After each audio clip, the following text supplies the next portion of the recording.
Good morning, good afternoon, good evening, wherever you are in the world. My name is Jade, and this is The Interview.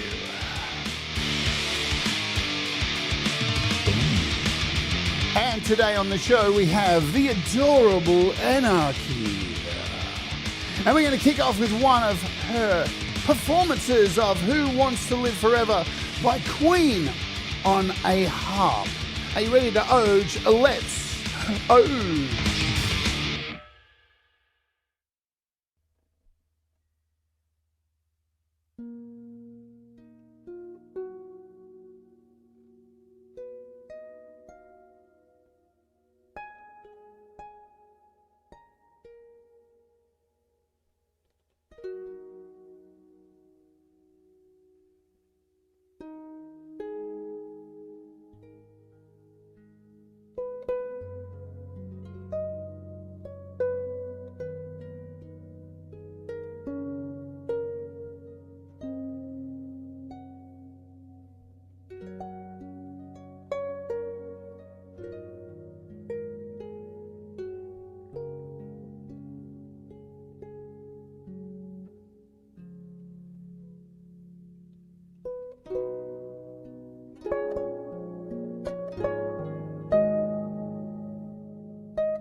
That was way too short, and that end was way too abrupt, and that was putting me back to bed. That was beautiful. Holy hell, how are you going, everybody? Welcome to the show. So that was a cover, if you didn't recognize it, from Queen, Who Wants to Live Forever. And today's artist is, of course, Adorable Anarchy, and she's very, very, very talented. All right, so let's get that out of the way. We had this interview actually lined up, last month, a month ago exactly, and I was sick on the day, so we had to cancel it. Glad we've got it happening again today, so thank you all for being here. If you're watching on the replay and stuff, do these things, right? They all help, hype the video, all that kind of stuff. It does help. So I came across this wonderful artist. I think, it was before Frank interviewed her on Frank's interview/link fest on the Community Pulse, and was like, I need to get this artist on because there's so much more I want to find out, which I didn't find out on that interview, and we're going to try and delve in and find out today. So everybody here, we'll say hellos and call your names out as we go on through the show, probably in about 25 minutes time. Let people sit in, relax, grab your coffee, right? I got mine for the morning. All right, we're all ready to go. And let's bring her on and start finding out stuff, yeah? So without further ado, the beautiful, the talented, Adorable Anarchy. Let me get some applause going. Yeah! Hello and welcome to the show. Hi, guys. Hi. Hi, Jade. Hello. Thank you for joining me here today. Tell me the story behind that beautiful cover. Like, I often see in your clips too, there's always a little puss roaming around there as well too.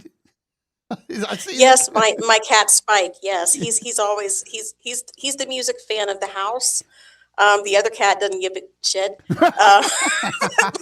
but Spike does. So he's my boy, and he expects his harp concert daily, but he doesn't always get it. But as far as the video being cut short, I was sight reading that. Right. So I hadn't actually practiced it. It's like, oh shit, I messed up. It's like, cut it. But that's just off the cuff. Oh wow, very. Like, I would love to play something like that. Let's. We're going to get into all of that. Let me throw at you the first question. Ask everybody who comes on the show. It's to me. I always think this question's really easy, but everybody who comes on says it's really hard. Apparently. Adorable Anarchy, what does music mean to you? Hard. Most people will probably just say everything, but I believe that music reconciles the soul with its reality. So when I create, I'm creating my own reality. Oh, I love that. And we are in a reality at the moment where we need to be creating our own reality because the realities that we're getting fed are very strange. Right. So, has there been a time in your life, I randomly pulled this one out, where there's been a time where music has saved you from, it can be anything, saved you from something, good, bad, indifferent, somebody talking to you want to get rid of? What do you think? Most of my life, actually, I grew up, my mother was terminal. And she was an artificial kidney patient. And by the time she passed away, she had over 500 surgeries. And we spent most of our time in the hospital. So we were in the hospital visiting. So when I take to my room with my guitar to the Anarch Cave or wherever I'm going to go, I mean, it's a very personal event. It's my guitar knows me better than anybody. So it's what I started with, and it's probably, it's what I'll end with. So I don't know. I'm so sorry to hear that. Look, it's amazing how we rebound from things as people, right? And even taking away from. I know so many people who are going through so much shit and can't seem to rebound, and I keep trying to remind them, trust me, like. You will be able to, right? We are elastic bands at the end of the day, right?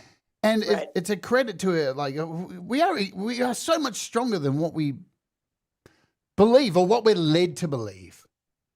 Music works for me, and I've told my husband before we got married. I said, "Listen, if there ever comes a point that you tell me to put this guitar down, we're done, because this is my life. This is what I do." Like I said, nobody knows me better than my instruments, my guitar, my harp, whatever I'm playing, because I put my whole self into it. And they know everything. It's a good thing they can't talk, Yeah, right. Yeah, my latest guitar, if they could talk, it would tell you some strange things I've done in my bed with it. It's probably a bit too much information there, but it's interesting, right? There's all these memes that go around about guitarists, right? And it's always like the joke about the husband going, a joke about, I bought another guitar, wife. And,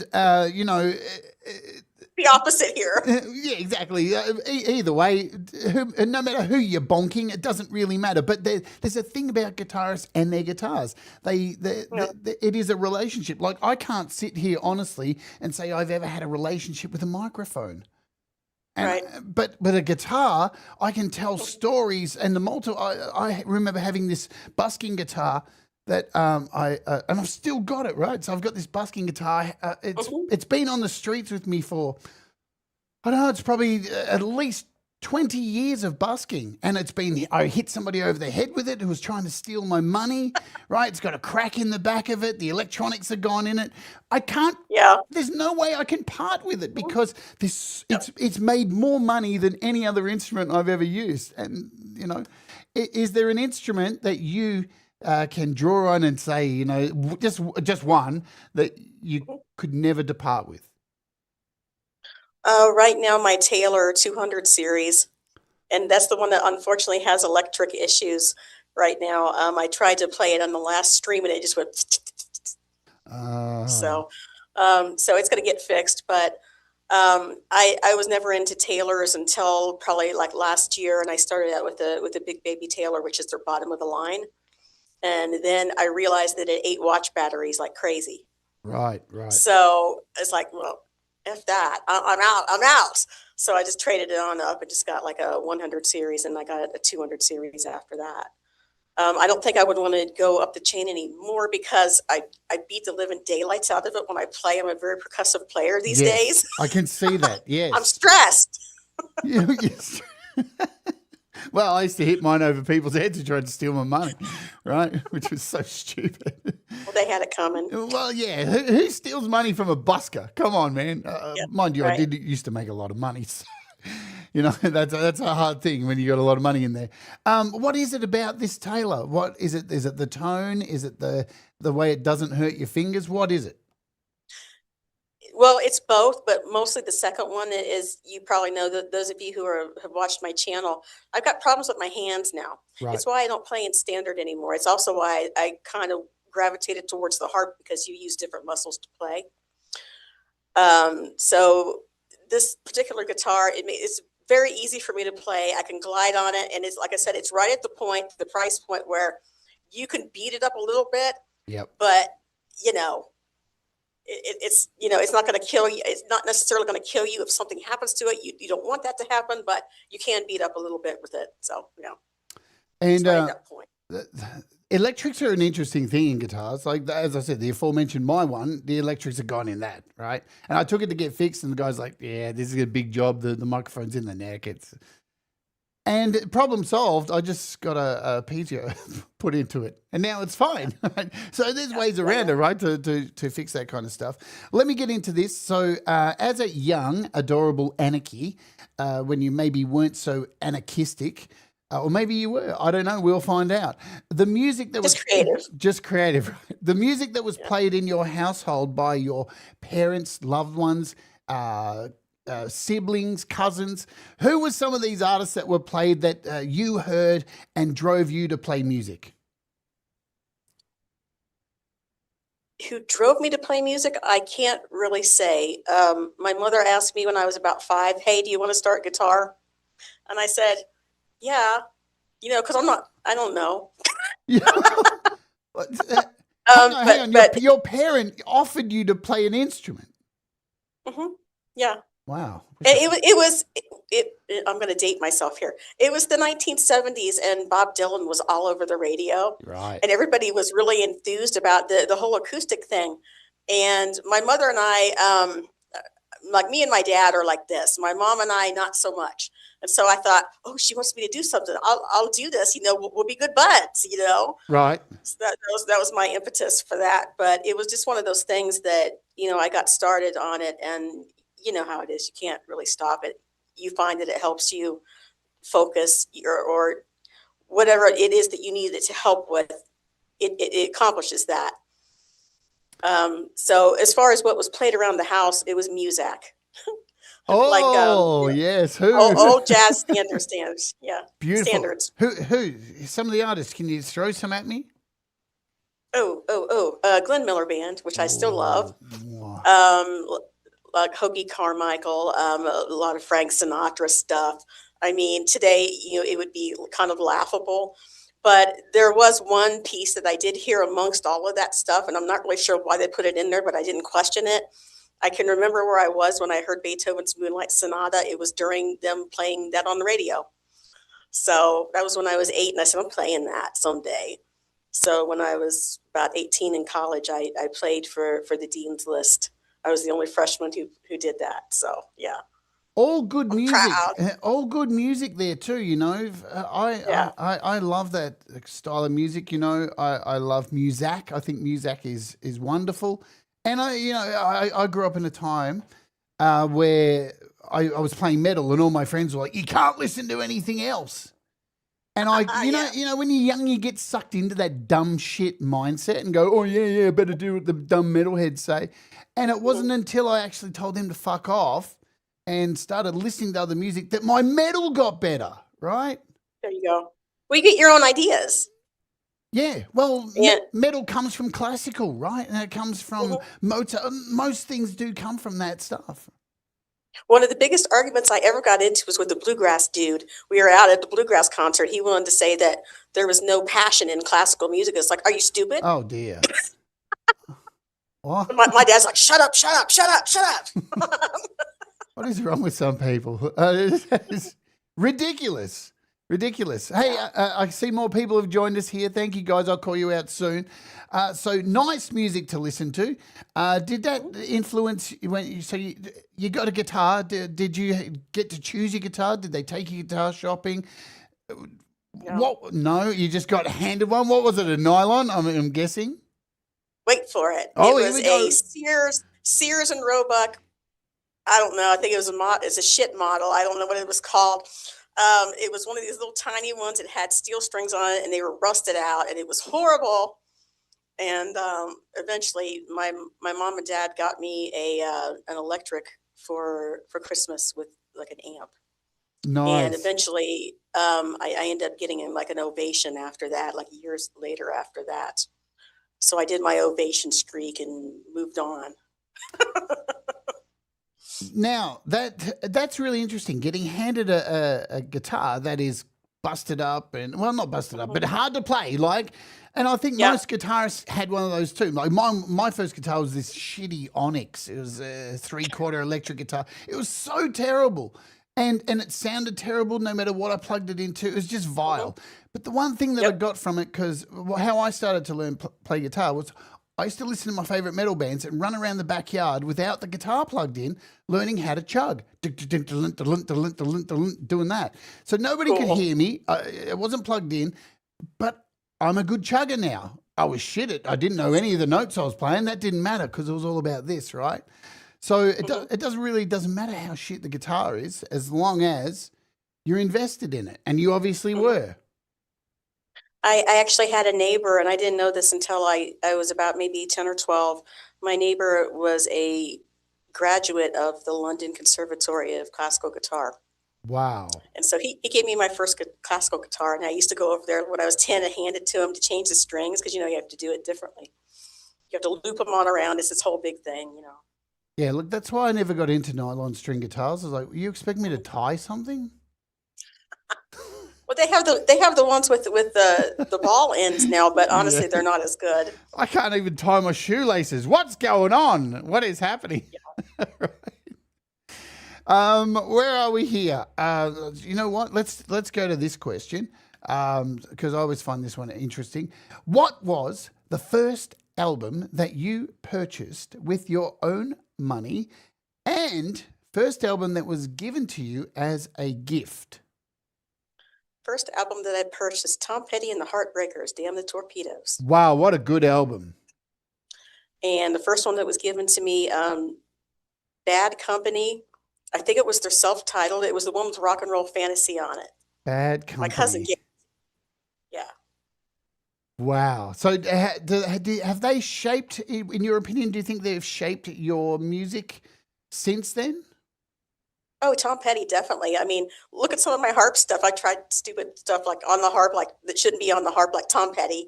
I have it in Tom the Petty's list. not stupid stuff, but my rendition of it might be. But I love Tom Petty. Tom Petty is such a prolific artist. If you can't find something in Tom Petty's catalog that you can't relate to, you're not trying. Yeah. And he's so good that way. Absolutely. I had a question here from Laurie's Mishmash going, where's the Adorable Anarchy emoji today? I'm so glad you reminded me because it was the one thing I forgot to do. But if you all refresh your YouTube now, the Adorable Anarchy emoji is in the chat now. So just refresh your chat and it's there. Thank you, Laurie, for pointing that out. It's the one thing I forgot to do today. Running on fumes, let me tell you that. Now, you just mentioned, where are we? I'm sure this is in here. Tom Petty. Where are you? I've got you somewhere. Here we go. Let's bring up this. Tom, I'm going to play this since you did send it to me. There we go. Let's play it. It is a short, so why not? Let's just do it now. Let me load it up on my YouTube. Hey, calm down. Shorts. They just want to play straight away. All right. We'll get. Yay! Thomas has found the emojis. There they are. Name that tune in 2 notes. Name the tune. Yeah. All right, name the tune. So I'm going to play it right now. And look, everybody's found their chats. Look at them flying around. Good on you guys. Nice one. Thank you again, Laurie. All right, let's do this. And we'll mute ourselves. Let's do it.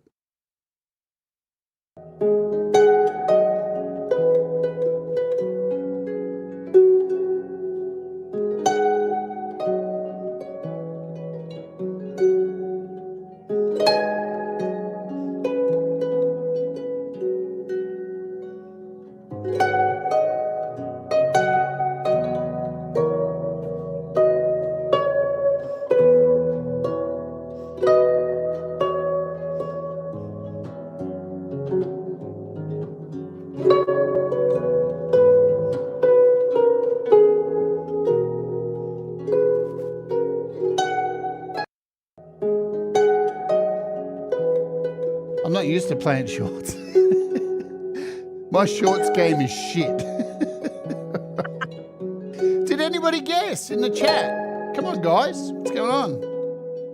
I'm leaving it playing in the background. What's Brad? This is what I do when I'm left alone. Brad says breakdown. I'm guessing, or maybe he's having a breakdown. I don't know. Yeah. Brad, are you having a breakdown? So what is it? It's breakdown. Brad's right. on it. It's Brad's breakdown. on it. Brad's got a very good musical knowledge, right? He does know what he's talking about. That's awesome. Let's fade that down. Beautiful stuff. Brad got it. He's awesome. Thanks, Brad. I'll give you $10 later on, all right? Good on you, mate. These are the kind of things I do when I'm left alone unattended, and it happens quite a bit. So, occasionally when you see weird videos coming out, I was like, what the hell is that? Oh, hell, she was left alone again, wasn't she? Be left alone more. I was saying this before the show. I stay up real late. Mostly when I'm to my own devices, I'll stay up late. Right. Yeah, I think most musicians are like that. I think it's ingrained into us. As soon as we pick up an instrument, we're destined to be up late, stressing out all the time. Yeah. Oh, Denise got it too. She got it as well. Hey, well done, Denise. Awesome. Love you, Denise. Hello to everybody. Let's do shout outs now that we've got some people sitting here and ready to go. How do I kill a short on this? Oh, YouTube. I hate you, YouTube, even though I work for you. All right, so guys, if you want to give me a call out, type something in the chat, anything, call me a wanker. I don't care, just so I can see your name. We've got Sal Caruso is here, Gordon Lee Weaver, Brad Example. We've got Lewis Cook, Laurie's Mishmosh, Lisa Noel, Denise Lance, Dave Bops is bopping away, Thomas Christ. Who else do I see? I'll see as I scroll up. Joe, Barry Glenn, hello to you both. And Hugh Caldwell, who's been chatting about guitars, of course he is. Russ8889, hello. Brad Example mentioned you. Look, come back down the bottom, see if anyone else has said anything. Gary Hubbs is in the house. He's flicking his own emoji around. He loves to flick with his own emoji.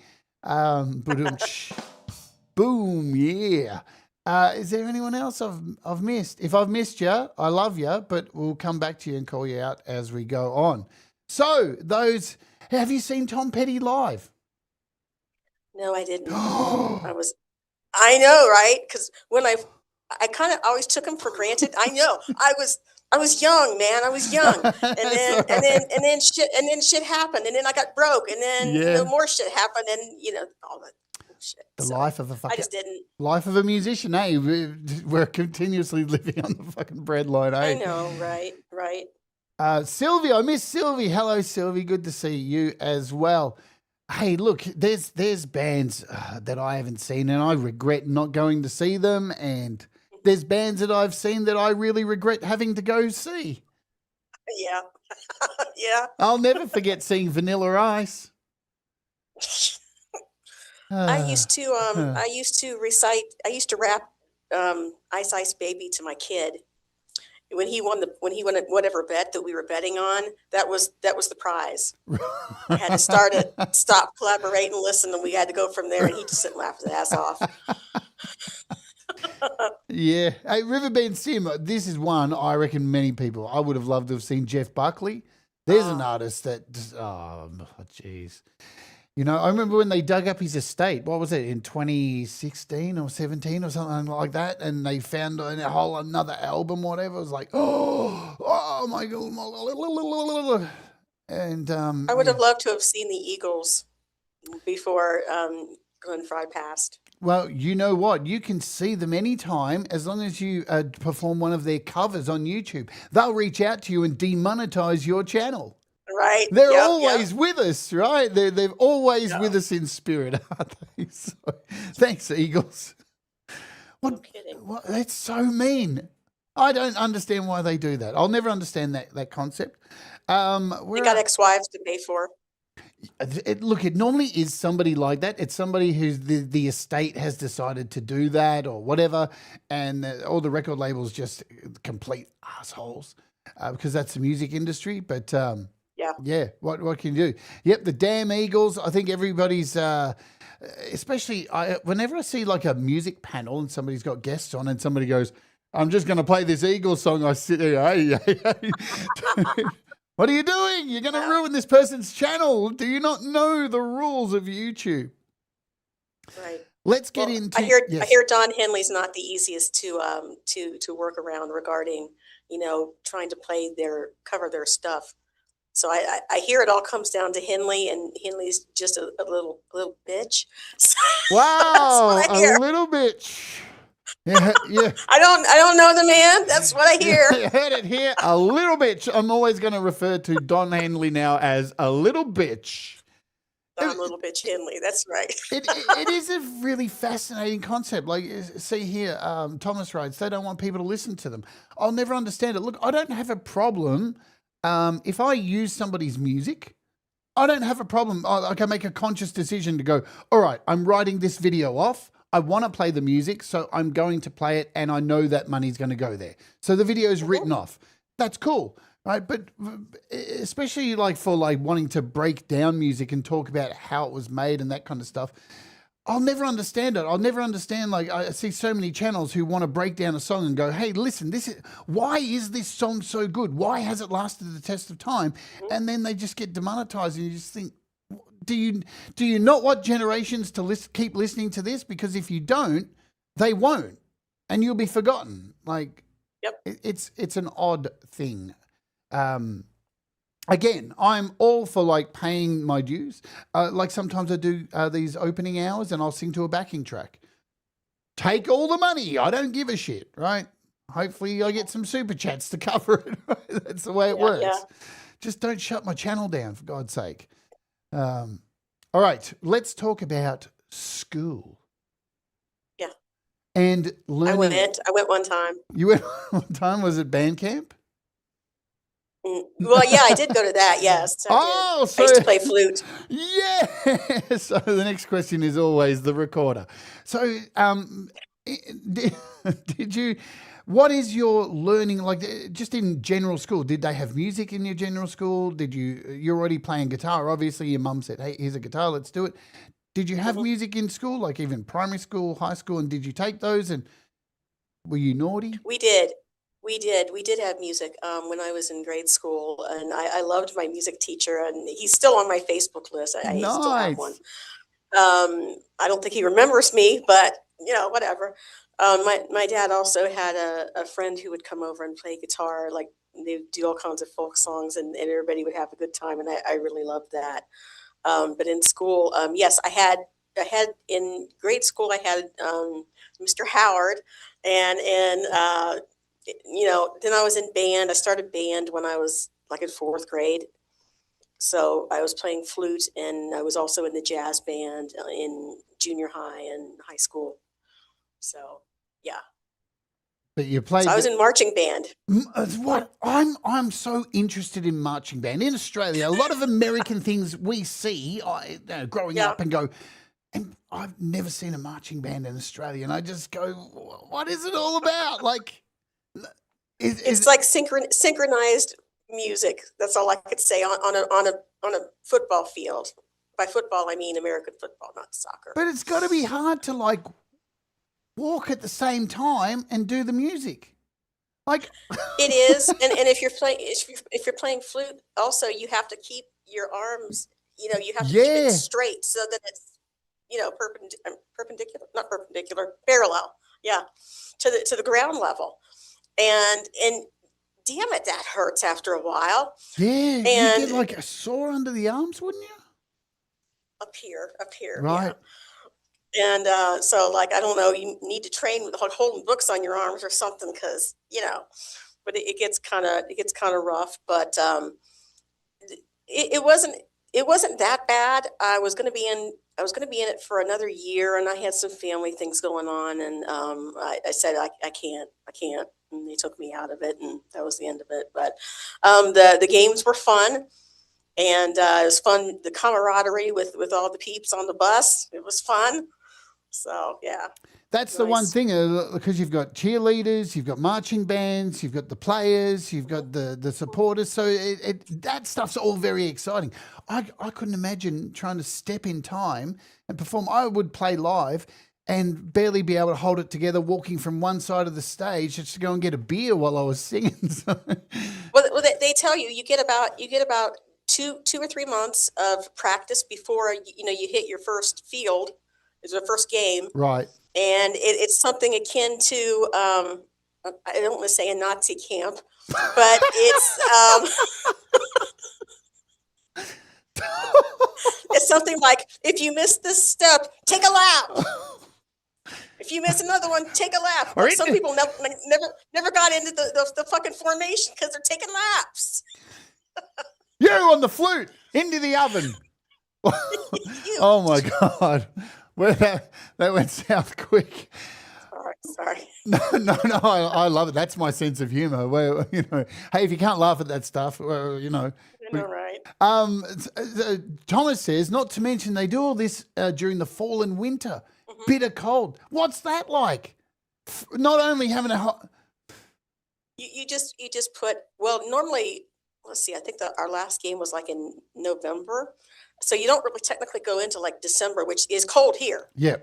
But where you all probably, it wouldn't be. It's summer. But we don't go into the hard winter, so to speak. Now they do have bands and drum corps that actually like go out for competitions and so forth. But you just put like long johns under your band uniform. Right. I did have an interesting. Well, we used to do parades and stuff. So like 4th of July here is the big one, and so my father owned military vehicles, so I had to ride down to the parade start on the half track, and I got my white uniform all dirty, and my band leader's like, what's going on here? What's going on here? Your uniform's all dirty. I said, I had to ride in the half track, and he laughed his ass off. He thought that was funny. It's like, I'm sorry. I'm like, I'm sorry. Don't make me do laps. Don't make me do laps, please, sir, please. That sounds so brutal.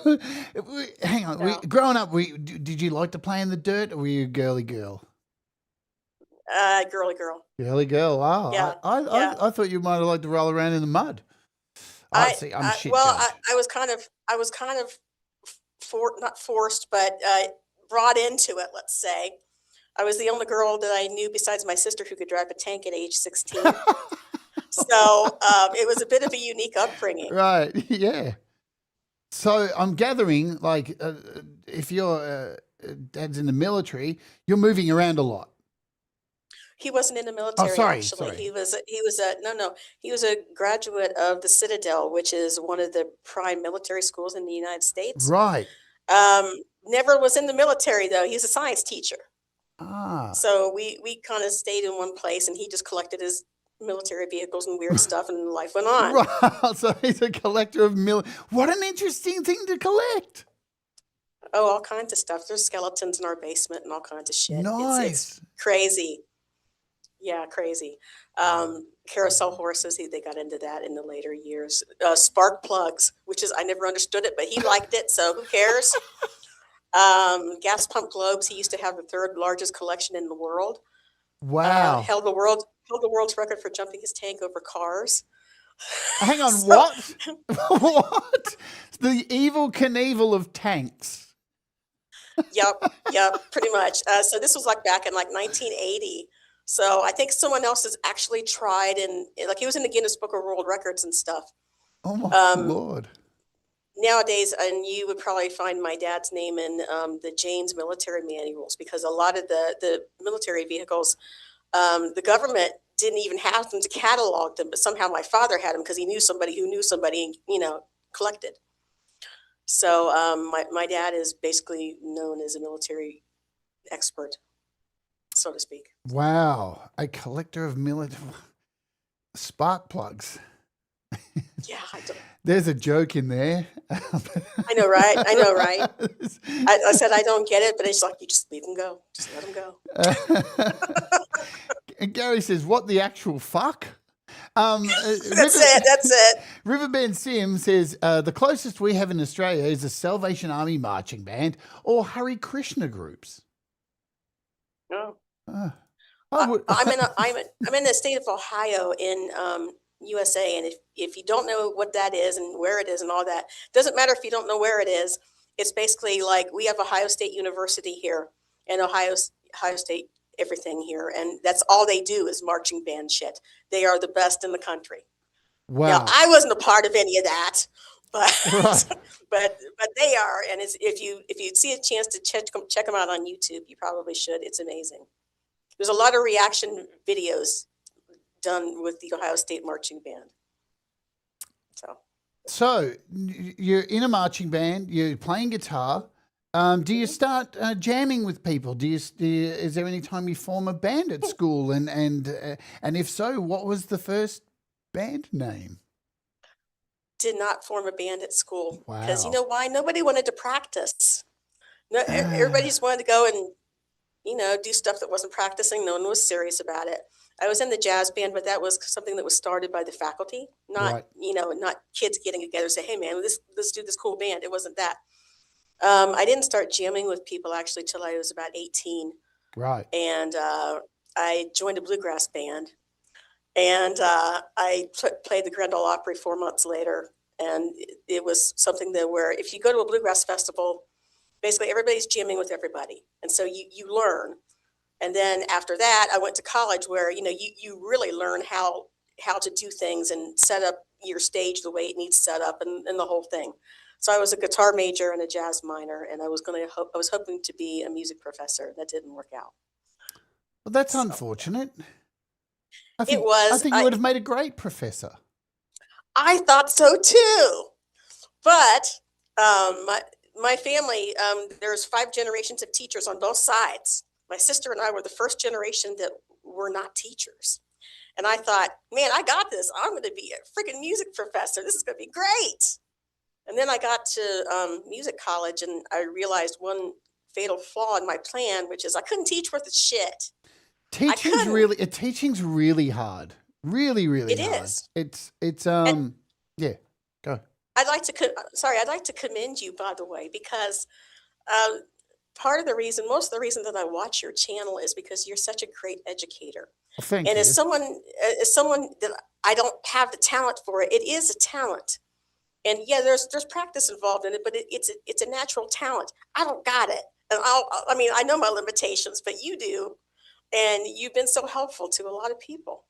Thank you so thank much. you. Thank you. Another great teacher's just joined the chat. Pete Johns is here as well too. So I Pete. say another. He's a really good teacher. I just wing it and like He is. try to have fun. I think I tried my hand at teaching ages ago when I was teaching singing lessons, and because I had the credentials, did the Victorian College of Arts and all this stuff, and Ooh. I failed at it. I failed miserably at it because like you said, people don't want to practice. And I didn't like wasting my time. So with everybody who came to me, it was like, here's this thing, go and do it. I know you don't like it, but if you don't come back, fuck you. And a lot of people didn't come back because they couldn't see the value in for their first lesson, going and learning a song they didn't want to learn. And they want to, people come to you and they go, but I want to sing like Justin Bieber. And it's like, but you don't. You sing like shit. And so I'm going to give you a song to go and learn called Georgia on My Mind. And nearly Good every one. person who heard that song was like, what is this stupid song? And it's like, you don't understand. This stupid song carries every note in the scale. It is the perfect song. All you need to do is find your key, and you can find multiple versions of this song in your key. And if you can sing it in your key, you're golden. Right? That's it. Yep. But it's got enough moving chords that you can substitute your own. Because I do it yes, all the time. absolutely. It's probably the only piece still left that I can do in standard tuning. And I learned my version from Tony Rice, who was a bluegrass guy. Yes. And he had a really great version of it. And it's like, I'm picking that up. That's great. So many artists have sung that song. And there's good reason, because it is an exercise in singing, and you can go wherever you want with it. It gives you room. You can tie to it. You can be very on sync with it. And like you said, I want to touch on this because you brought this up about singing in bluegrass, going and performing in bluegrass bands and jazz and all that kind of stuff. Very important, I think, for artists to go and, if you're young or aspiring to play music, go along to blues jam nights and jazz jam nights. Even if you don't like that style, put your hand up, get up and jam with people. It will open your mind to being able to improvise. First time I jammed with a guy who was from Colombia, and he spoke no English. So you really have to, Yes. those signals, you can't stand in a straight line. You can't see each other. You got to do semicircle. You got to do all that stuff. You got to the signals were important. Someone's not speaking the same language. It's important. Absolutely. And music is a language, right? It is. It's a very special language that, if you understand it, you understand it. And it's easy for anybody to get involved in it. Zach Thong, hello to you. Tremor Bear, g'day. Trying to keep up with people who are joining us. I saw Wes. Thank you for joining us as well.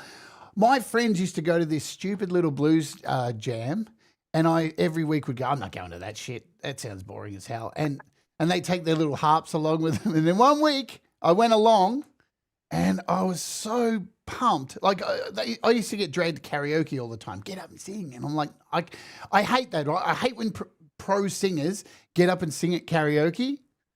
It's just me, right? Because I think, bitch, you've got a platform already. Let these people have their fun, right?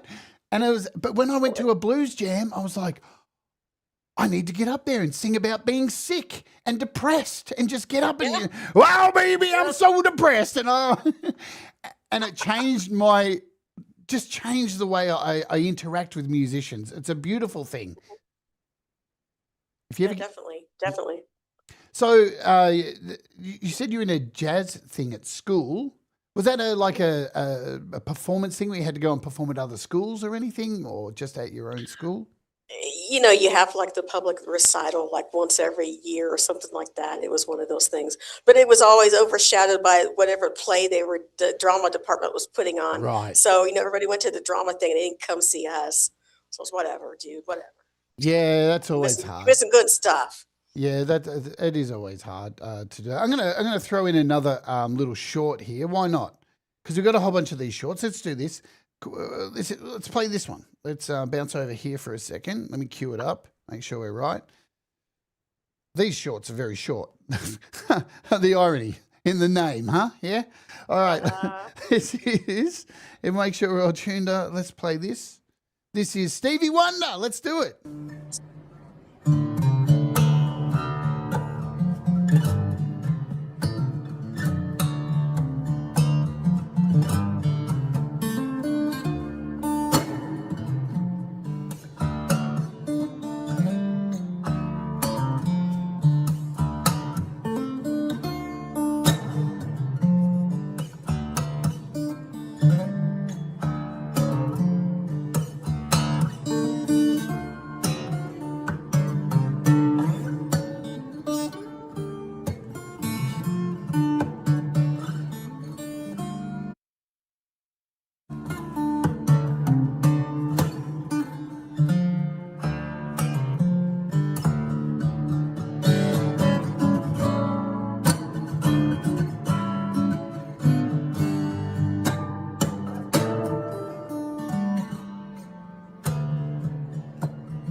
Yeah.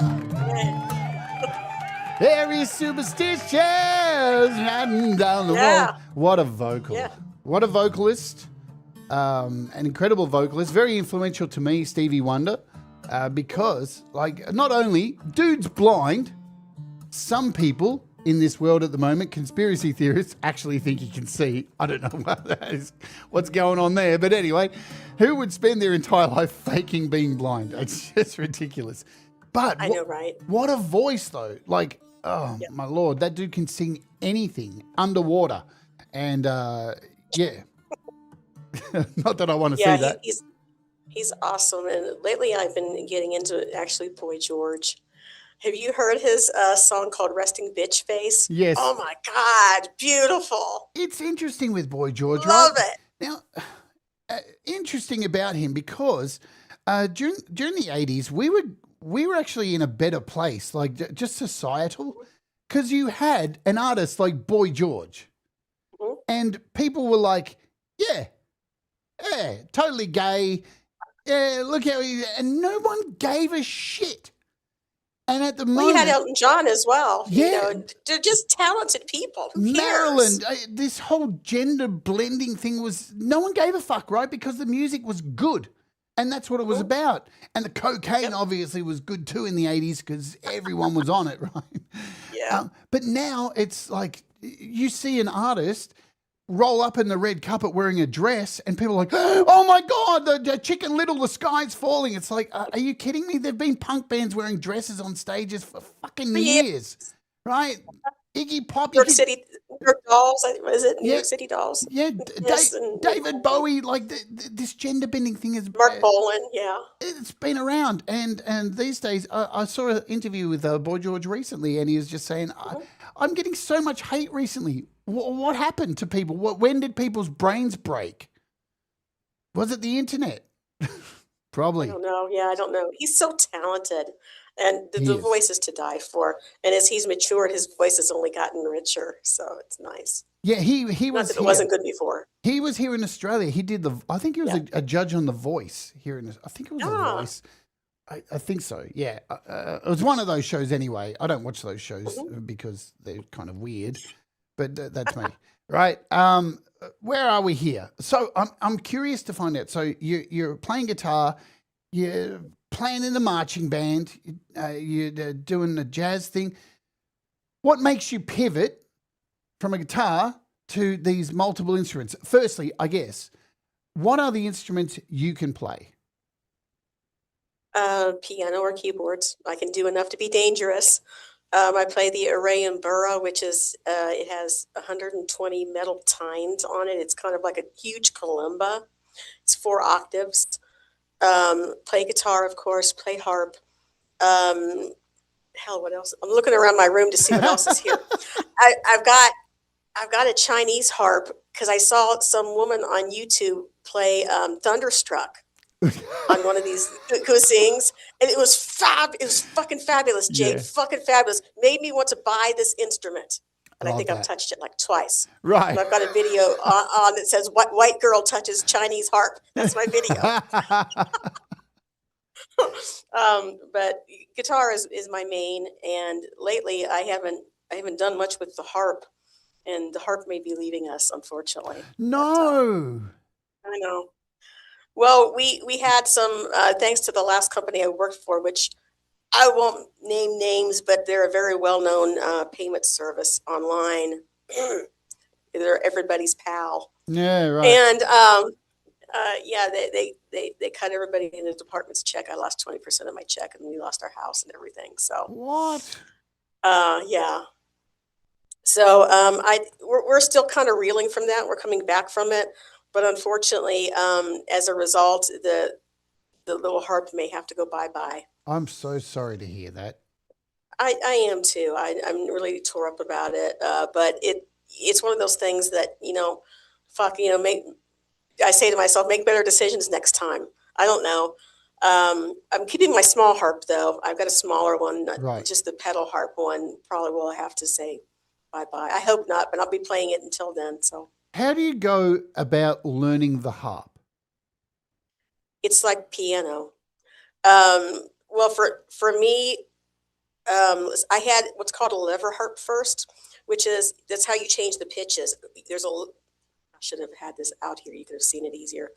There's levers at the top of the strings, and you can sharp the pitch or flatten it, depending. Mostly it's sharp if you push it up, flat, down, natural. Whatever. They're like little tuning keys, aren't they? Yeah. And the difference between the lever harp and the pedal harp, the pedal harp has pedals on the bottom. Right. And Pete Johns asked about this too, so I had to make a video about this. So there's actually a video somewhere in my shorts that explain the pedal harp. But there's 7 pedals at the bottom, one for each note of key, whatever. You push the pedal down, it sharpens it. You pull it back up, it flattens it. So you got two things. You got up, middle, and then down. But the thing is when you push that pedal for that particular key, it sharpens. If you push it down, it sharpens all of, like say, all of the A's. Right. Like if I was A or whatever note, I was F sharp, whatever. It sharpens all of them. The lever harp, it goes one at a time. It's like having a manual shift versus an automatic, so to speak. I never thought about a harp having. I've never played one, obviously. What do I know? Mm-hmm. I just always thought it was like I didn't think there were pedals down below. I didn't realize your feet were doing things. Oh yeah.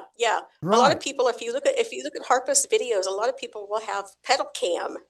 So they'll put the webcam down there, and some of my older ones on Twitch, I have pedal cam, and then it just got reverted to spike cam because he kept walking by. So cat cam.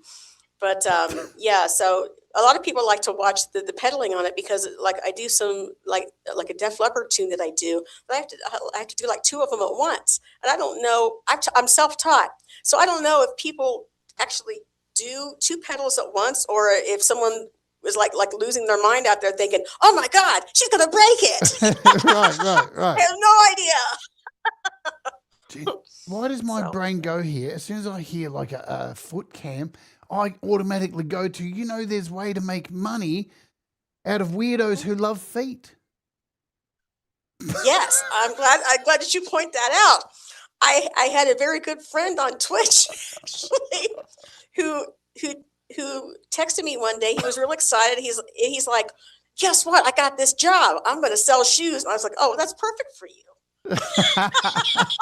Perfect for you, man. You could just yes, I know. You could live stream the harp and then do the foot cam and then put that on OnlyFans. That's a money maker. The problem with that is that you can't. Well, it would really hurt to have to play that in your bare feet.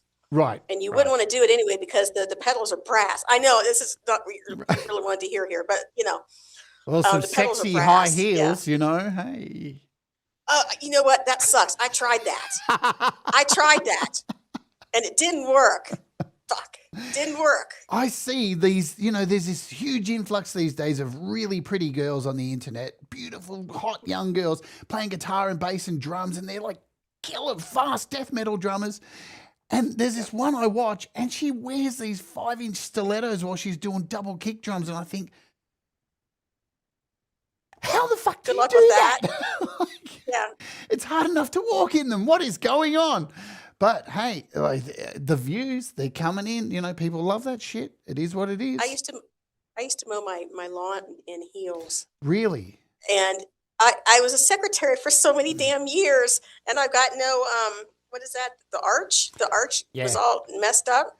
So I got wedges, and I think to myself every time I move somewhere, I was like, these people got to be laughing their asses off. These people probably betting on when's she gonna fall? There's probably some pervert sitting there just going, yeah. If there was, thank God I didn't know it. He could have charged him. It's all out there, man. It's all out there. I never thought a harp player would say fuck. It's my favorite word, Jade. Absolutely. I knew you and I would be best of buds. I'm telling you. So I'll ask my husband. My husband wouldn't say shit if he had a mouthful. Me, every time I turn around, fuck this, fuck that, fuck that. We're Aussies, right?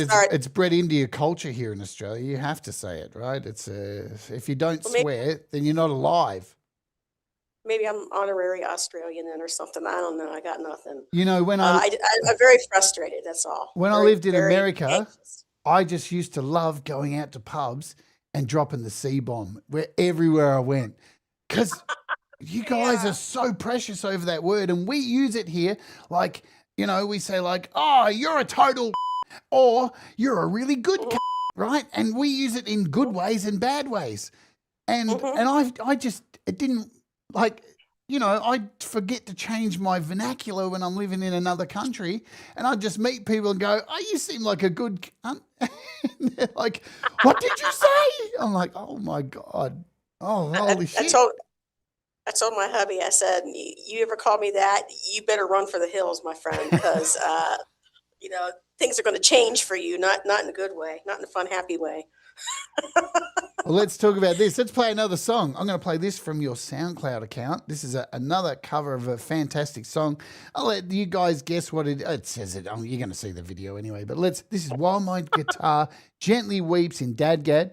We'll talk about tuning soon. Let's do this. Get everything prepared. We're ready to go. All right, we're ready. Let's play it, and hopefully SoundCloud works for me. Yeah!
if you're not blown away by that, I don't know what to tell you.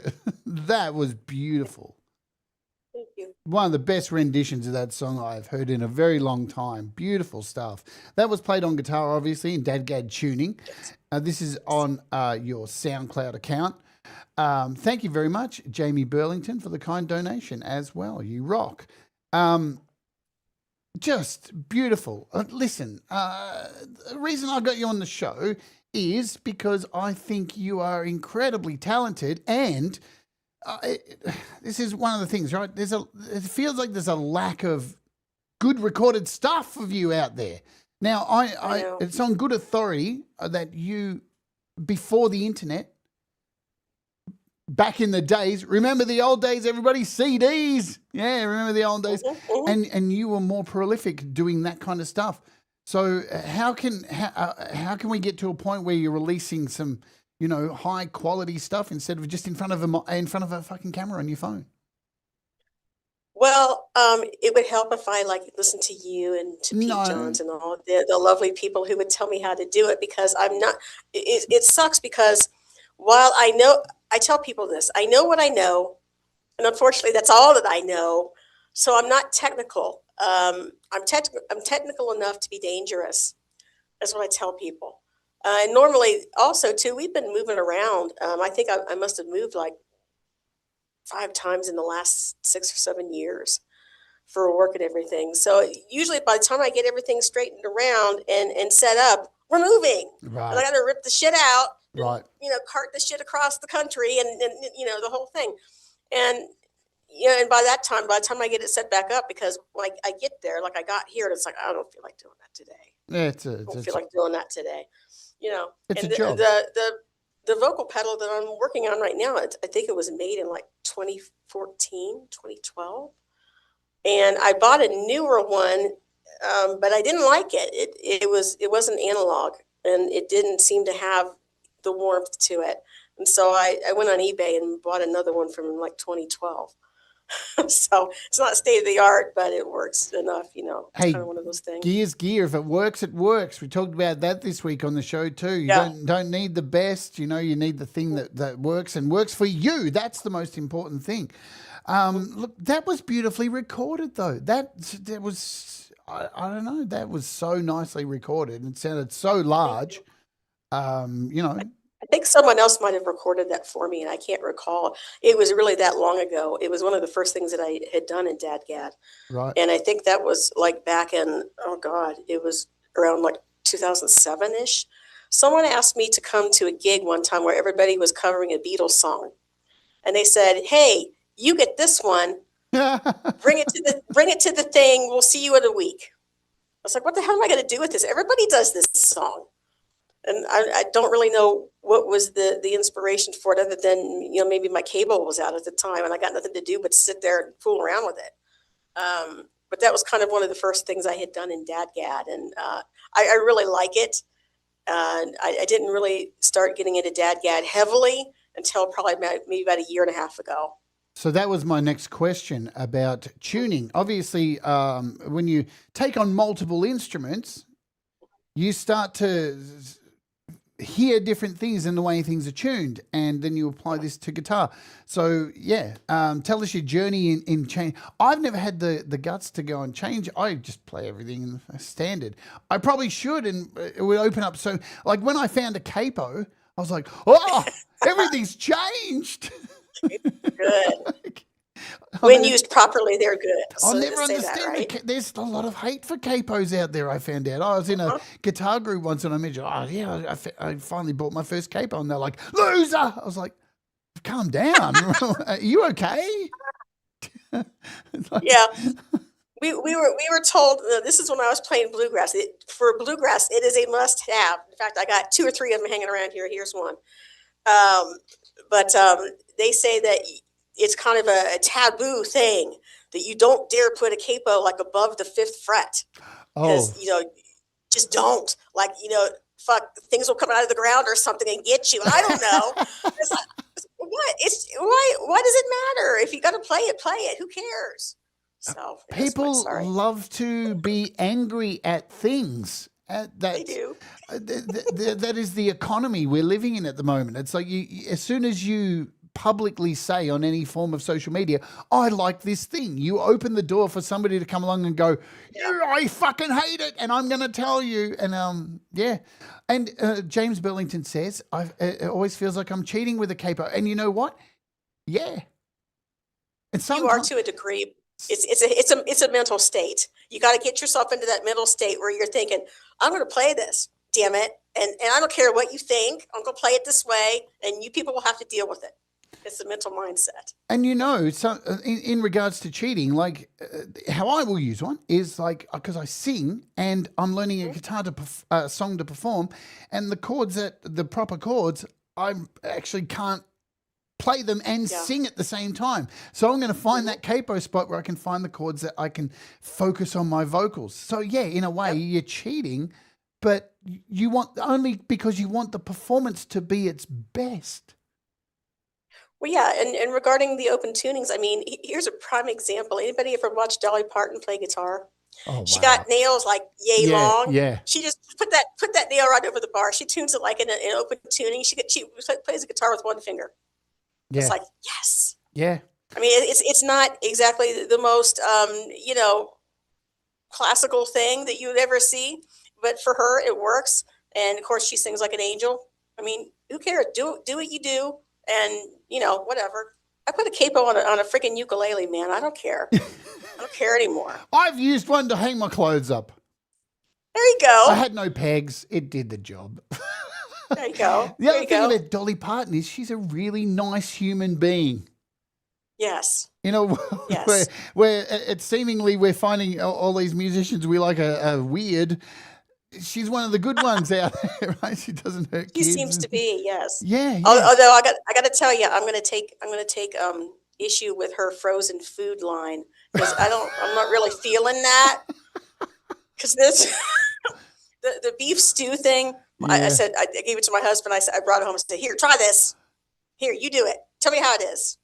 He's like, it really wasn't that good. Well, hey, if you're buying, she's good at everything else, so who cares? I don't know what to tell you, if you're going out and buying food from Dolly Parton, I think that's on you. Well, the home cooking aspect got to me, And it's like, oh, home cooking. Oh, yeah. But as soon as you freeze something, it's in the bin, in my opinion. Well, unless it's a casserole or, So a lot of opinions here on the capos. Let's read some of these. Capos open up your musical arsenal. It's not cheating. Barry Glenn, who's both Hugh and Barry, amazing guitarist. Capo is not cheating. Sol Caruso said, I just did a capoed piece, 10th fret, sounded like a mandolin. Awesome. Yep. Jamie says, I feel like a new guitar when I use one. Absolutely. Why not open up? Have you tried a spider capo? Do you know what that is? No. What is a spider capo? It's a capo, but instead of having a bar across it, it has individual levers, and you can capo each string at a time if you want. So it's very strange. I've only messed around with it. I haven't really gotten into it because I can't see how I would utilize it, but it looked really cool in the commercial. I bought one. It's in a box somewhere. I got nothing. Don't make me spend money. It's really cool. Have had this one here forever. Yeah. It's all busted up and it's terrible, but it works. It works. Yeah, hey, I did buy one of those really expensive ones, so I have it here. Yeah, one of these ones. I forget what they're called. It's for a 12-string. This one here. Oh, here we go. Go full screen. Chub capo. Got a three chub. of them. Yeah. And it works great on the 12-string, but it's got a little wheel on it. It's so cute. When you're in bluegrass, it's the first thing they tell you. They said, number one, get you a Martin guitar because you can't play nothing else, or they will look down on you, give you the evil eye. Seriously. Wow. And you get yourself a chub capo. And I learned how to basically change a string in a minute.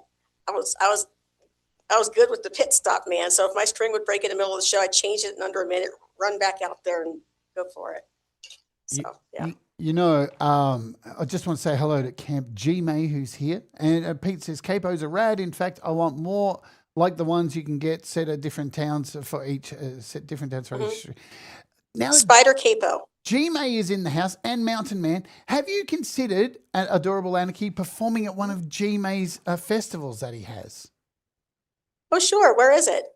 Well, I think you're too late for this one. We have one coming up. Oh. We have in 2 days' time. He does them every few months. He's got another one coming up. But this one coming up on Sunday, I'm going to do a quick plug for while G-May's here because it's going to be huge, right? Where is he? Camp I would G-May? love to. You would be awesome at these. And because we've got a couple of people who are doing their first one this time around. Here he is. Let me grab it and do a quick ad for G-May because he's a legend. We love G-May. Live. It's happening this weekend. It's called Sunfest. If I can find why can't I find the link to it, G-May? Stream. There it is, Sunfest. It's coming up. This one here. Is this the right one?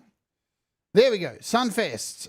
Bring it up on the screen. Boom. There we go. Sunfest is happening this week. And look at all the artists that are playing here. And you should be on this list for the next one. Ooh. Brad Example, Wolfstone Studio, Emotion New Soul, Mandy Prater, Frank Terzo, Mike Molino, Will D, Chris Lane Sr., Ron Ward, Axon Nacho, Michael Songs, Wago, Dom Father, Folger Blueser, Scotty Butters, Stiff Denim, me. Everybody. Me, Doug Kidder, Leela, and Cold Acre headlining. It's going to be a massive day of entertainment. But I'm telling you, you are made for this kind of show because you are such a great performer and live performer. Let me get rid of this comment covering us down there. There we go. But yeah, I'll give you G-May's email at the end of this, and you definitely get on the next one because you would be perfect for that. Let's play another song. I want to hear some more of your music. I'm going to play. Let's get old school. Let's get some culture in us, folks. You all need some culture out there, right? So let's play some Beethoven. All right, let's do it. You ready? Let's get everything queued up and we're good. All righty. Come on, SoundCloud. Go back to the start. There we go.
G mate.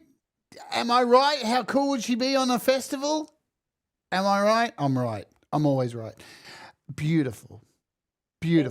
Just amazing, right? Already an amazing piece of music, but totally interpreted in such a beautiful way. Phenomenal playing. Just Thank you, everybody. Very, very talented. And did you know, guys, here's the thing. So Adorable Anarchy's been trying to get her YouTube channel. She does live streams. If you didn't know, she does live streams a few a week. And I sit there and watch them most of the time I'm there.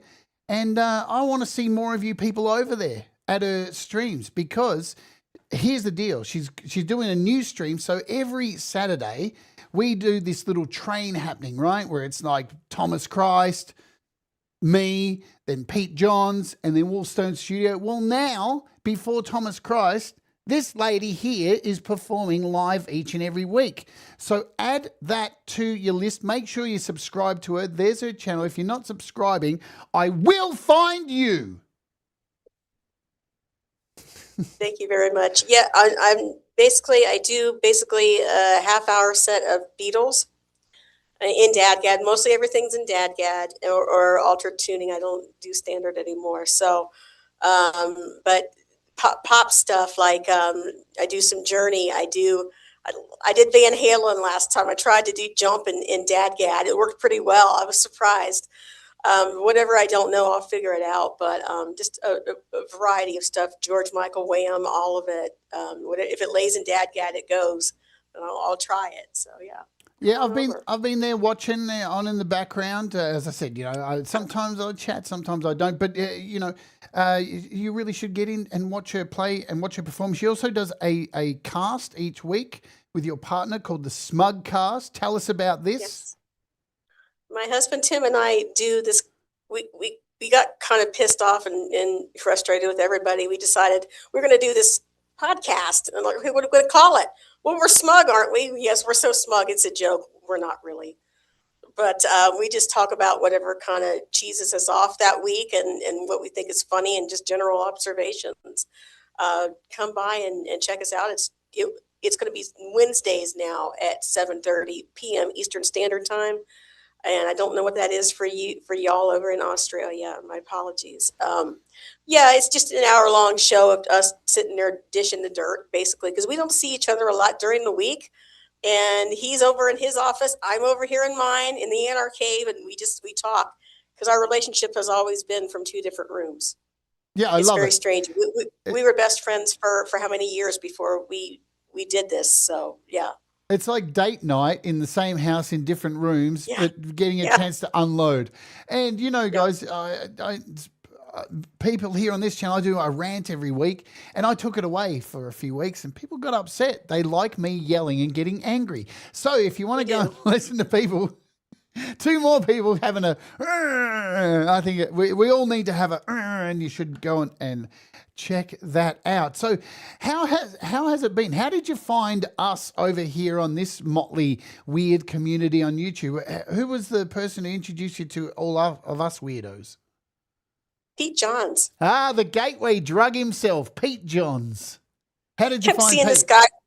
Kept seeing this guy popping up. I was looking for how to fix my Mac, because I live with an Apple technician, I might add. Right. But they'll just say, I said, hey, Tim, how do I fix this? Call 1-800. No. I said, no. How do I fix the fucker? How do I fix it? So he's like, oh, no, look it up on YouTube. So I'm looking up on YouTube. Like, this guy keeps popping up. I said, here's this dude. He'll tell me how to fix it. Push this button. Fixed. Done. So, yeah. I started looking at more of his stuff. It's like, oh, wow, he does music, too. Oh, that's pretty cool. I'll have to check him out. Yeah.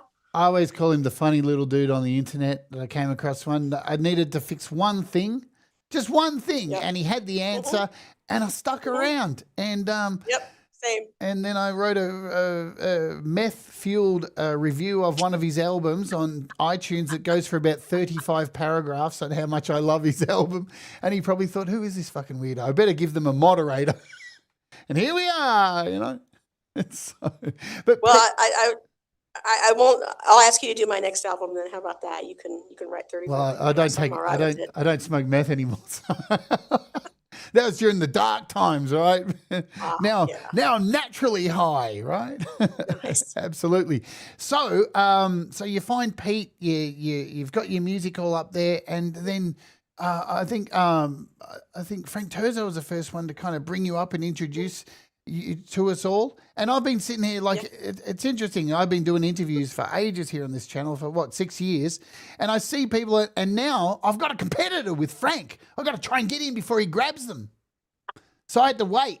Right. But the good thing is when Frank gets people before me, I know half the interviews are just full of links. So the interview is not really that deep, right? I guess second chance. Yeah, I wish my interview with Frank would have gone longer. It was so nice, and it was at a time period where I was really stressed out, and I was really looking forward to it, and it was really helpful at the time period. So thank you, Frank. Thank you, all you guys over there. Thank you. We love Frank Terzo. Now, mashups are a bit of a thing for you, like creating music. Yes. Tell us what drives you to taking two different songs and bringing them together. I don't really know. I started this years ago. As you know, I'm a classical player. I was trained classically. And I was playing Jesu, Joy of Man's Desiring. And for some reason, the tempo just mashed with something I was listening to at the time. I was like, wow, that sounds kind of familiar. I think I can put these two together. What if I just put these two together? So I put that one with the 90s song I Saw Red by Warrant. And it's one of my favorite things that I ever did. And I was like, that's pretty cool. Sorry, it's my microphone. I thought that was pretty cool. I should do that more. And occasionally something will come up. It's one of those things that I'll be sitting there like with nothing going on, and all of a sudden the thought will occur to me in my head.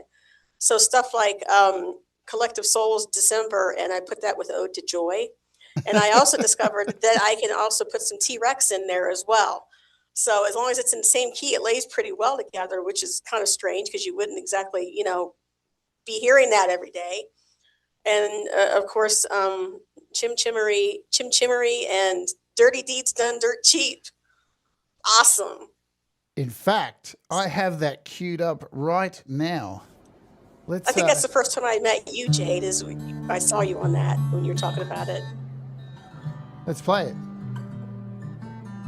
Is this the right one? No, this isn't the right. Yes, it is. Yes, it is. It is.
wait, what is it?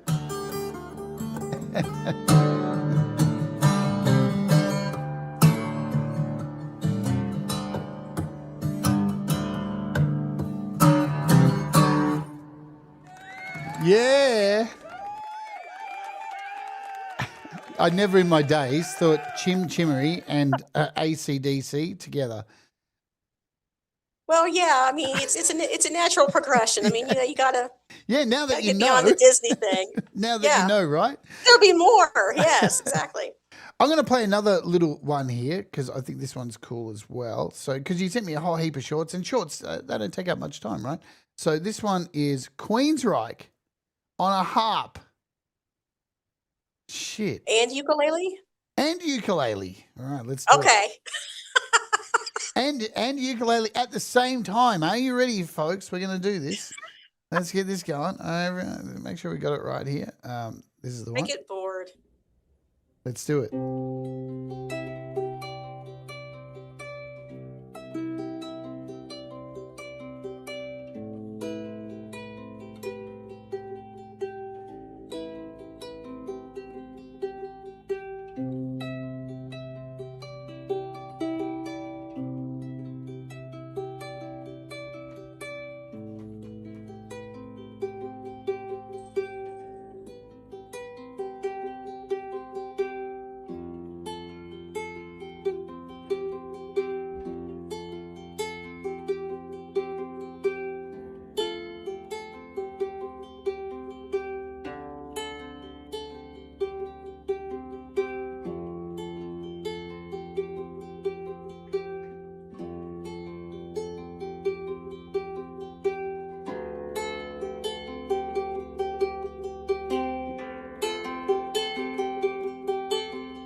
Yeah.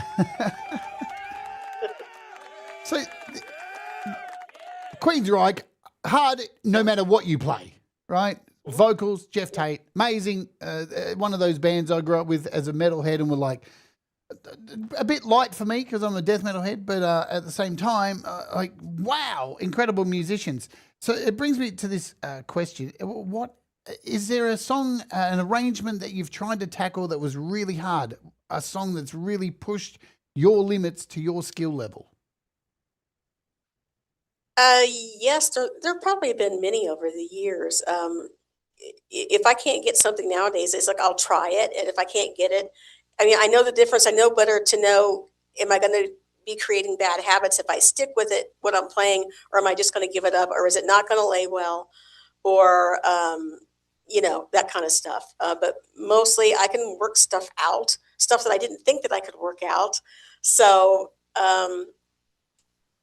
back in the early days, I guess probably stuff like American Patrol and stuff like that. I tried to do at one point.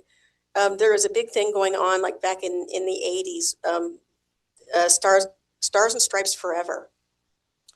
I learned how to play, what was it?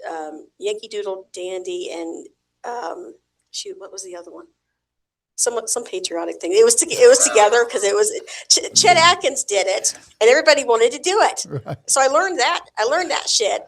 But but Stars and Stripes Forever, there was a very intricate, I've got the sheet music for it still, and every time I move, I come across it and curse it and put it back in the box and move on, you know?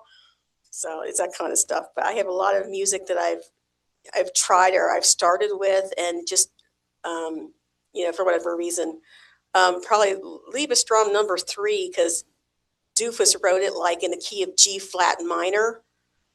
And it's like, fuck, no. No, I'm not doing that. I'm not doing it. So. Oh, that's it. Music has no rules, right? This is the thing. Yeah. You know, it's part of what I believe is part of the reason music has got so bland these days, especially modern pop music or stuff. Like, you know, we know we were there in the 80s, and everything that came out on Casey Kasem's Top 100 was a banger each week, right? Even Stevie Wonder had I Just Called to Say I Love You was number 1 for a whole fucking year on that radio program. Great song, great song. Right, a year, right? But you just can't beat really good songs. And these days, it's I don't know. It leads me to ask you, like, perfection and you know, personality and emotion. What do you try and do when you create music or create a cover or even original? Is it you trying to get it perfect, or are you trying to inject as much of your personality into it? I don't try and do it perfectly, because there are people out there, and I know they're out there because some people have contacted me. Like, people are afraid to try guitar for whatever reason. They're afraid they can't do it. They're afraid it won't be perfect, like everybody is. So whatever mistakes that I make, I mean, reasonably speaking, if I make like 3 or 4, I'm gonna cut it and I'm gonna redo it. But if I make like 1, I'm gonna leave it in there because it shows that you're human. Yeah. It shows that people make mistakes. People who've been playing, I've been playing for over 50 years. And obviously I still make a lot of mistakes, and it's okay. No one's going to come and smack me in the face or in the head or something because I made a mistake. And I want people to know that, you know, you can start if you have the will to do it. Even if you can't carry a tune in the bucket, if you really want to do it, you can do it. I tell people, hey, I learned it. I know that you can do it. So take what I do and you do it better. So that's kind of where I'm at. But as much as being like a perfectionist, it bothers me that I don't have any really good recordings. And I'm thinking seriously about, you know, maybe hiring someone to record my stuff for me. So, because I get very nervous when I push the record button. So right. It's like my brain freaks out and goes, woo! Let's mess it up. Oh, this song that I played for 30 years, I don't remember it. I got a brain for it. I don't know. It's definitely a thing. Red light fever is definitely a thing for a lot of people. And, you know, what are the ways that maybe that's a good topic I should talk about on the rant? How do you get around that thing? Because, I mean, I don't know. I've never had a problem so much with it, right? It's not the red light. It's me. And I think too, if you're recording, you sound like shit on the day, then you sound like shit on the day. Walk away, go eat an icy bowl, go eat an ice cream, go do something else. We had Wobbly Ashtray Records, Paul, who is a great musician in this community, very unique, and he sent me a track on my Patreon this week to have mastered, and it wasn't well mixed, it wasn't good, and in the email he sent me, he said, I've been really stressing over this and I've done like so many mixes of it. And my best thing to say to him before I mastered it was, dude, take a few days away. And then you have to come back. Then come back, right? Every time you think about it, it's like people who play video games get stuck on a level. If you just keep trying, you will throw your controller at the TV, and then you've got all this money you've got to pay. But if you go and walk away, go outside, go listen to the birds for 2 hours, come back, I swear to God, the next time you play that level, you will complete it, and you'll be like, "What?" In any time that I've been, as you know, Jade, and it's one of the things that we kind of have sparred back and forth with. I write my own songs, and I do the production and so forth on them. And I have to make sure that, you know, when I hear it in my headphones, it's like, wow, that sounds great. And I'm so happy with it. But then it occurred to me at one point when I released something that it wasn't quite ready yet. It's like, now I say to myself, yes, I'm happy with it, but is it going to sound really that good in about 2 or 3 days when I come back to it? And I want it to be I can go in the car, I can listen anywhere that I want to, and it's gonna be cracking. That's what I want. Yeah. And I do most of the stuff, for me, I make the music that I want to hear because I can't find it anymore. Nobody uses melody anymore. There's no melody lines. Everything is a vibe. Yeah. Oh, vibe. And it's like, I'm happy for y'all who are vibing. But, and I asked somebody to explain that to me at one point, because I realized that I'm coming at this from, an older angle, old school. I was raised in the era of the melody line is king. The solos that you do, you take a look around you, you see what everybody else is playing, you play something to complement it, not necessarily something to stand out. And I have a lot of friends who will play a million notes a minute, and that's great. But, when you're playing Clapton stuff, it ain't so great. You gotta be in context. And that's what I would say to probably any of you youngsters out there. Look, the vibe thing is it's impacting everywhere. This new vibe thing, it's impacting apps at the moment as well too. There's a lot of apps being released on the App Store, not only for music creation, across the board, games, everything on the iOS App Store that are vibe coded. And the problem is with vibe coding shit is that they don't fucking work. And the people who are vibe coding aren't beta testing them, and they're putting on the market for people to buy, and they're broken from day one. And it's going to impact a lot of developers who put a lot of hard work in and have beta testers like myself who sit here for developers and make sure these things are to their best working. Like, because a beta tester can only do so much. Once it gets out in the wild, you've got so many different iPads out there, right? With so many different things. Yeah. So you can't really ever be 100%. But vibe coding is just fucking destroying the App Store at the moment. And vibe music, right? This whole, and you're right, I agree 100%. Melodies, where are they? Where are melodies? Right. The most important I like a very strong melody. And I mean, I said I went to music school. You learn fucking music theory. You learn what chord goes with this one and what goes to that one and all that. Like the first day I was at school, basically, my first assignment was to learn 28 G7 chords on the guitar. Yes. And I think I mentioned that in my notes. People used to take me to parties and make me do it like a party trick. That was my whole thing in college. Right. So I didn't go to drink. I went to play 27 chords. That's it. Right. You didn't boof a beer can. You just did that right. No, I was the designated chord player. Yeah, that's it. I love it. My singing teacher used to say to me, right, these are the as a singer, here's some chords. The chords don't really matter, right? As long as they work together, but it's how what you are able to put over the top of those chords that make it interesting. Now you can follow the chords and it'll be a banger. It'll be incredible, but it's how you don't follow the chords and find the intricacies in between. And that is proof with this band at the moment. I always forget how to say the name. Angine de Portrine. That band with the guys who are all in polka dot costumes playing the atonal. There's two guys. Have you seen them? No, I haven't. So they're taking the internet by storm at the moment, right? It's two guys from Canada, and they basically wear these polka dot suits that cover their faces. They have a looper. The drummer plays, and his guitar and bass. It's a double-necked bass and guitar. Okay. And but the frets on it are all atonal, so all the notes in between each, and it's incredible. It's new. It's different. Why? Because music has rules, but for so long we've stuck to the rules that we forget there are atonal stuff in there as well too, and it's opened. Yeah, there's Angine de Portrine. I featured them on Earth. They're incredible. But I'll look them up. Yeah, it just goes to show that there's so much more to music than just the bullshit that we've been fed. Right, like most things, we're fed a lot of bullshit, and because people think we're mushrooms. I'm going to play another song. We've got two more songs. This one is on SoundCloud as well. It's a George Michael cover. Ooh.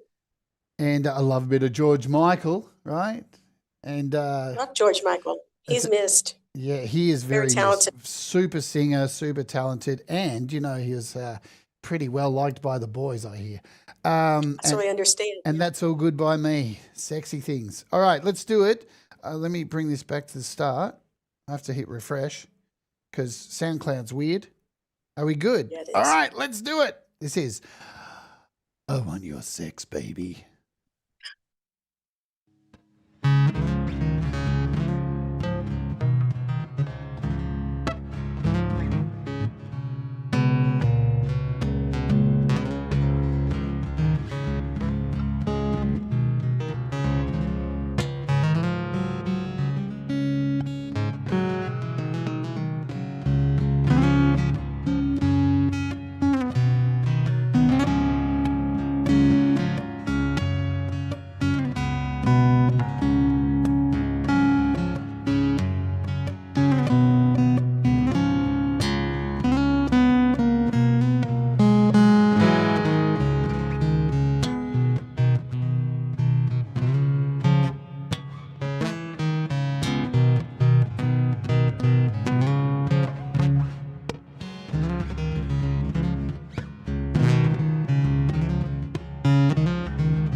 I want your sex, baby. What a Great song. song. Great song. Yeah, yeah. Look, whoops. Hey, stop. Careless Whisper is still one of those songs, I swear to God. You can play that any time of the day and I will get up and shake my booty. It just is it's a killer song. I love singing it. I do that on harp. It's a gorgeous song. Incredible songwriter. To think he came from Wham and then matured into such a good... It's funny, right? You know, in the 80s, there was so much Stock Aitken and Waterman stuff, you know, processed material that all these artists went to this factory to mass produce this stuff. And everyone was so shocked by it. It's like, oh my God, they're mass producing music. And now here we are, 2026, and well, he was ahead of his time. Yeah, we're mass producing music now that's not even made by us anymore. Yay. Yep. You know, and you have embraced that to some degree. I have. Now, yes. you know my take on it. I'm an old school. I have done shows on AI music and done all this stuff, but of course I do understand where it comes in. I see people like Denise, who I've done a song with, who's used it to recreate her voice because she has cerebral palsy, right? I see it for people getting ideas, all this kind of stuff, and I see on your Bandcamp page here, which is here, I'm gathering you just make it because it's fun. I do. I've never been a songwriter before the whole AI thing, but I came to it was kind of something out of necessity because, as you know, if you've looked at any of this AI stuff, you can tell immediately who's written the lyrics because it has a certain flow to it. Yeah, it's like it's not going to say what I want to say. So, like for instance, my last one was White Trash Symphony. Yes. AI it's not gonna do that for me. It's like I want to say fuck, I want to say damn, and all this stuff, and I want to say what I want. So my songs are my creative outlet. It's me getting stuff kind of off my chest, as it were. And when I get pissed off, I'm very passive aggressive about it. Ask my husband; he'll tell you. And I would not have got that from songs, you. No, Really? Right. I know. I am the passive aggressive queen. I love it. But a lot of songs, the first songs I wrote were about my husband because we had just gotten married. It's like, oh my God, does he have to leave that foo-foo coffee all over the fucking counter? Holy shit. So I wrote this song called I'm Revoking His Man Card for Drinking Foo-foo Coffee. Oh, Jesus.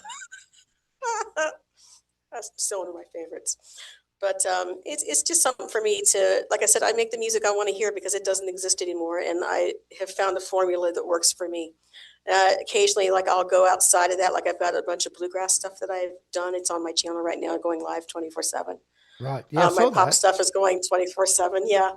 So I've always wanted my own music channel. So da-da. Yeah. Hey. Yeah. It gets you some people listening as well too. Look, hey, you know, I think the one thing that my major complaint has always been the same thing. It's people who are passing themselves off as, no, I'm really making all of this. And it's like, because there's a lot of that. And it's like, hang on a minute. You're not. Like, and we've had a few of those in this little community who've come in and gone, you know, I'm really singing all this. And it's like, I wish I could say that. I would never claim it because I mean that's the voice I want to have, sure. Absolutely, but it's right? the voice I will never have because Absolutely. I'm not made that way.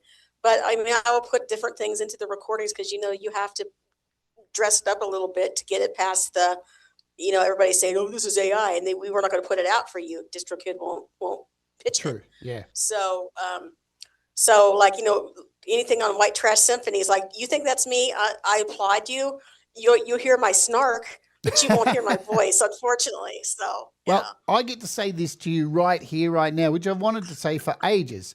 You, like your performances, the music we've listened to here today, the skills that you have playing all these multiple instruments, absolutely fucks all over that stuff. It leaves it so far behind in the dust because nobody listens to it, Jade. Yeah, but that's it. I'm sorry. Nobody fucking listens to my music either. Nobody listens to so much fucking music, right? Because it's so We listen competitive. to you. But it's so competitive, right? And It is. you pour your heart and soul. You can see in your performances how much love and skill has gone in to get you to the level that you're at. And it's heartbreaking. We all know this as musicians. You put something out, like everybody in this community. If it wasn't for places like Thomas and Pete and people who play these video clips that everybody puts their heart into, you'd be just, screaming into the void. And at least having somebody say, well done, is like, oh my God, it helps you go on. So that's why very nice. Thank you. I hammer on and think, it's when I saw you on Frank, I'm like, this chick's way too good to be releasing AI music. Like, what? That is such a shame to me. Like, but that's the world we live in, right? Nobody's fucking listening to this shit. People listening to. Anyway, there's my rant, and I'm done with it. I released stuff on SoundCloud and also DistroKid. And on SoundCloud, at the end of the day, of course, they're totally different audiences from where DistroKid releases from. The SoundCloud is kind of a younger, usually more international audience. Yeah. Like my biggest fans apparently are in Vietnam somewhere. That's all I can tell you. It's very strange. I wrote an AI album of the top countries of my fans in their language because I wanted to say thank you. It's really nice of people to come, for whatever reason, and take a load off, have a good time, listen to something that's enjoyable, and to leave a comment. It makes my day. Yeah. And so one of my AI songs that I wrote, it's called "Could You Please." Basically, it's post my songs to a friend or a playlist. Just a like or a comment will make my day. That's the whole song, right. and it's pretty good. It's an ad. So. Yeah, basically, I mean, just saying, hey, how you doing? You guys are awesome. Thanks for stopping by and that kind of thing. But I do really enjoy it, and it's very heartfelt. Like when people I haven't heard from for years. Someone wrote me at one point after I'd sold them a CD at one point, and came back and said that him and his wife got married on a boat to my song. And it was like, oh, that's so nice, stuff like that. It happened, and it is so nice that you never know the amount of people that you touch. And, so true. Yeah. So true. You can't, you can't walk in everybody's shoes. You don't see that one-on-one connection. Riverbend Sim's written here. Many algorithms favor things for strange reasons. On that subject, I have busted my ass on this channel this week, right? Done demo reviews and live streams every day. And, I sit there last night and I put up a little short with advertising today's show with your little thing I made, and Anarchy in the UK by the Sex Pistols, and that thing in fucking an hour had like 700 views. Do you know how disheartening that is, YouTube? Honestly, YouTube, go fuck yourself, really. Honestly, yeah, they reward stuff that you make in like 2 seconds, and anything that you put hard work in, they just go, we're just going to bury it. Anyway, that's my love-hate relationship with them. So what can we expect in the next few months from Adorable Anarchy? It depends on how hormonal I get. I have no idea. I have no idea because it depends on who pisses me off, how hard work is, how much I want to say the giant F you to whomever I'm, Right. I mean, I don't know. Or if I get sad and weepy, I don't know if I'm really tired. I have no idea. I'm working on Boy George's Resting Bitch Face currently in DADGAD. I'm working on more journey stuff with drop tuning that's not DADGAD, but it's something similar. Right. I just would like to do some different things just to find out something new to do. I'm going to get back with the harp because it's sitting out there with the broken string, and my cat keeps trying to chew it off, and I got to fix it, and that kind of thing. But I don't know. I don't know, honestly.